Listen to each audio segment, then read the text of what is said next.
Phone bot. Scene diawali dengan seorang pria bernama Stuart. Stuart diketahui bekerja sebagai publisher artis atau humas di New York City. Dalam pekerjaannya, dia melakukan begitu banyak penipuan dan kebohongan-kebohongan. Tapi di sisi lain, dia juga termasuk orang yang songong dan mata keranjang. Dirinya bahkan mempunyai kolega yang termasuk dari kalangan artis-artis papan seluncur, seperti Britney Spears, dan lain-lain. Stuart sendiri sudah memiliki istri yang bernama Kelly. Ketika dia sedang berada di New York Times Square, Stuart lantas menggunakan telepon umum untuk menghubungi seorang wanita bernama Pamela. Diketahui Pamela adalah wanita yang nanti akan diangkat oleh Stuart menjadi artis. Tapi usut punya usut, ternyata Pamela juga merupakan selingkuhan dari Stuart. Namun di sisi lain, Stuart juga terlihat sangat akrab dengan masyarakat sekitar, termasuk polisi. Dia juga sempat memberikan sejumlah uang pada asprinya untuk membeli baju. Lantas ketika Stuart hendak menelpon Pamela di wartel atau phone booth, belum juga tersambung, dia didatangi oleh petugas pizza delivery yang membawakannya pesanan pizza dari seseorang misterius.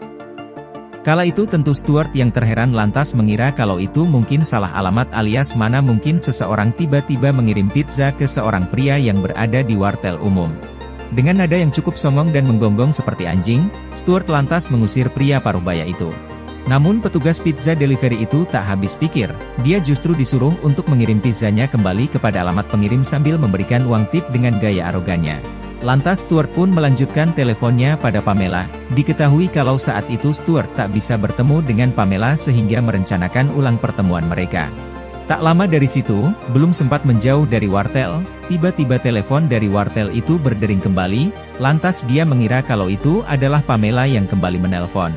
Tapi setelah diangkat, disinilah film misteri dimulai.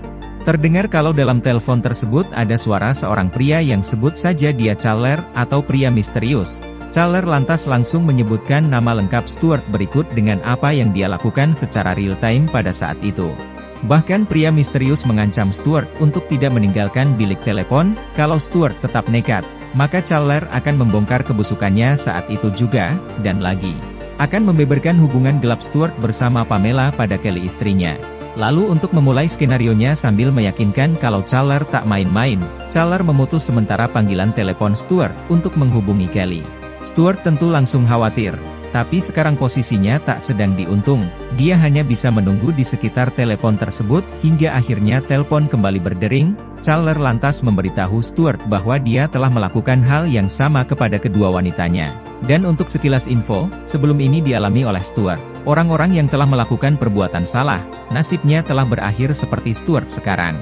Chandler menyebut kalau sebetulnya dia telah memberikan kesempatan pada orang-orang sebelumnya, yakni untuk mengakui kesalahannya alias taubat nasuha dan juga meminta maaf kepada orang-orang yang pernah mereka bohongi.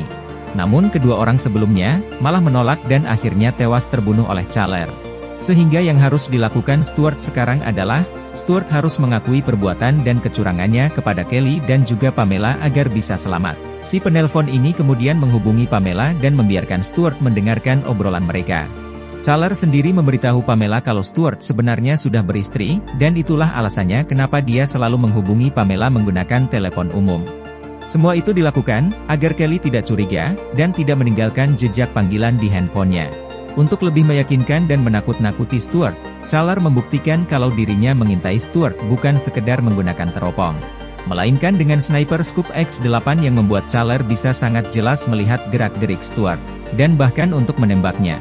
Sebagai bukti tak main-main, kemudian Chandler menembak sebuah robot mainan yang nyasar ke bilik telepon tersebut, dengan sangat akurat. Setelah itu Chandler menyuruh Stuart untuk menghubungi Kelly dan mengakui perbuatannya di belakang Kelly.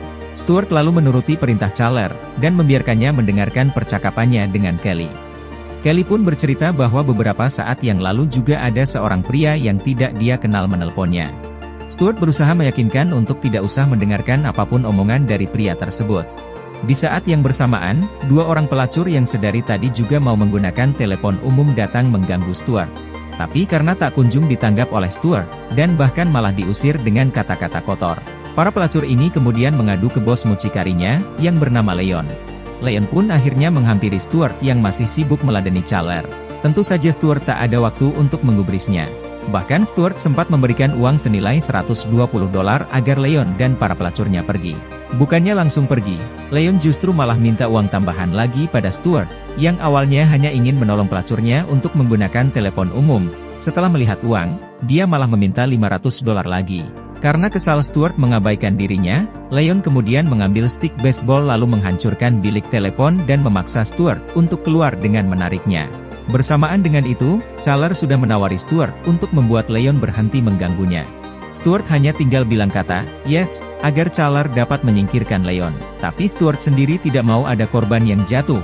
Setelah melihat bidikan sniper di dada Leon, Stuart memilih untuk tetap diam.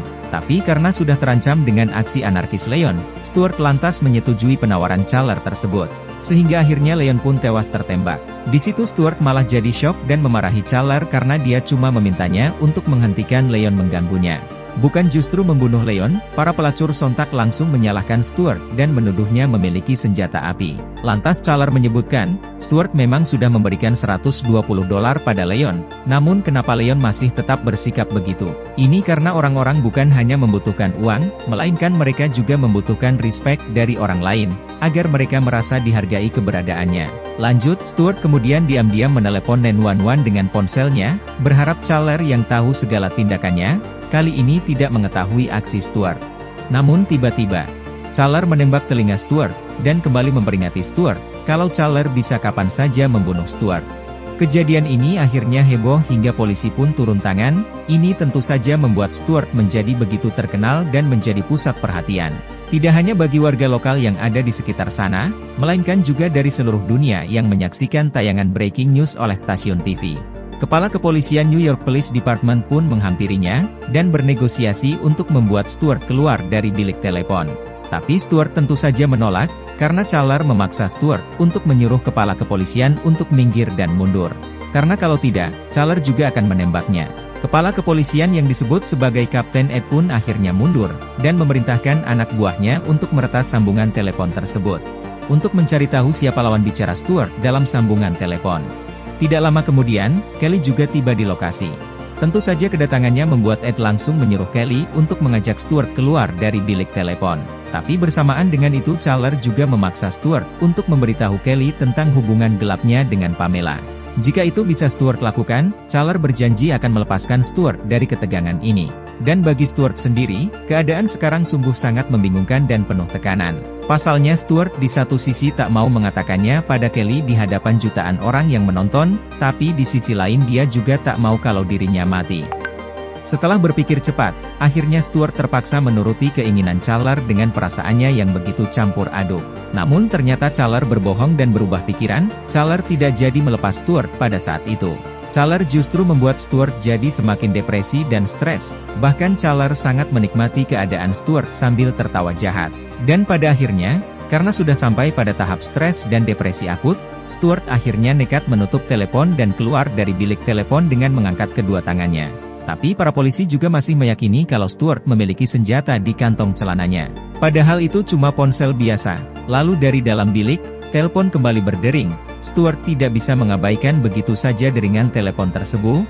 Setelah dia melihat bidikan sniper tepat berada di dahi istrinya, Stuart lantas memberikan sebuah isyarat kepada Ed.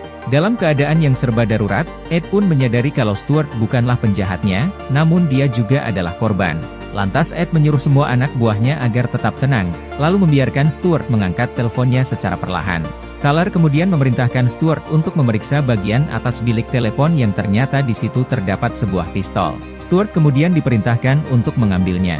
Tentu saja ini bukan pilihan yang bagus karena kalau Stuart kedapatan memegang pistol meskipun Challer tidak menembaknya, malah polisi yang akan menembak Stuart. Pilihan sulit kembali ditawarkan oleh Challer. Setelah tiba-tiba Pamela datang ke TKP, Challer menyuruh Stuart untuk memilih antara Kelly atau Pamela. Tentu saja, ketika Stuart memilih salah satu dari mereka, maka yang satunya akan mati. Lantas Stuart secara perlahan kemudian jongkok dan mengambil cincin kawinnya yang terjatuh. Tapi bukan hanya itu, Stuart juga secara diam-diam menggunakan ponselnya untuk menelepon Kelly. Berharap Kelly mengerti apa yang dimaksud Stuart saat itu.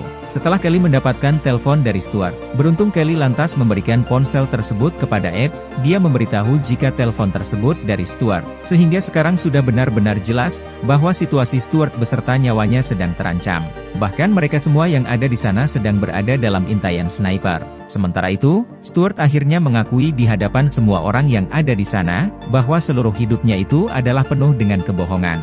Dan itu dia lakukan untuk membuat dirinya terlihat menjadi orang yang penting. Pengakuan ini sebenarnya lebih mengarah kepada ungkapan penyesalan yang dia lakukan selama ini, dan bukan untuk membuat dirinya selamat dari ancaman Chandler. Stuart juga akhirnya memperkenalkan Pamela pada Kelly. Pengakuan Stuart ini ternyata memberikan waktu yang cukup untuk polisi, sehingga dia bisa melacak panggilan telepon umum dan menemukan lokasi Chandler yang berada di gedung terdekat dari phone booth atau telepon umum. Stuart juga mendapati bahasa isyarat dari Ed, untuk tetap terus meladeni Chandler agar timnya bisa menangkap si pelaku misterius ini. Tapi Stuart sendiri yang mengetahui kode dari Ed, sialnya kenapa harus ikut membocorkan rahasia tersebut pada Chandler. Dia memberitahu kalau polisi akan segera menggerebek tempat Chandler berada. Di situ awalnya Chandler tak ingin percaya. Namun setelah sadar betul kalau Chandler dalam posisi terancam, Stuart kemudian tak tinggal diam. Dia terus mengulur waktu agar polisi bisa terus mengetahui di mana Chandler bersembunyi. Sekarang keadaan pun jadi berbalik. Chandler menjadi tidak percaya kepada Stuart dan mengancam kalau dia akan membunuh Kelly. Dan karena panik, Stuart akhirnya nekat mengambil pistol yang ada di tangannya, lalu keluar dari bilik sambil berteriak agar Chandler membunuhnya. Akan tetapi, tiba-tiba Stuart tertembak begitu saja hingga dirinya tergeletak di luar wartel. Hal tersebut membuat istrinya histeris, dan polisi menghampirinya. Sementara tim SWAT akhirnya masuk ke kamar tempat penelpon beraksi. Tapi sayang mereka hanya mendapati senapan, perangkat telepon, dan juga tubuh seorang pria yang sudah bersimbah darah. Tidak lama setelah itu, Stuart akhirnya sadar dan mengetahui bahwa yang menembaknya adalah polisi dengan menggunakan peluru karet. Kini Stuart dan Kelly akhirnya bersatu kembali. Dan setelah diketahui, ternyata jasad laki-laki yang ditemukan di kamar Chandler akhirnya dievakuasi. Tentu Stuart mengenali siapa pria tersebut. Dia adalah pengantar pizza di awal film, lalu dia tersadar. Kalau saja Stuart tak bersikap kasar pada petugas pizza delivery, mungkin dia tak akan mati sia-sia. Dan di akhir film, Stuart mendapatkan perawatan medis di ambulans. Tapi tak lama ketika dia sudah berada dalam pengaruh obat yang membuatnya setengah sadar. Chandler yang sebenarnya lewat dan menyapa Stuart dengan memperingatkan Stuart, kalau dia kembali berbohong, maka Chandler akan kembali mengejar Stuart lagi. Lalu Chandler pun kemudian melebur ke dalam kerumunan dan telepon umum kembali berdering. Dan film pun tamat.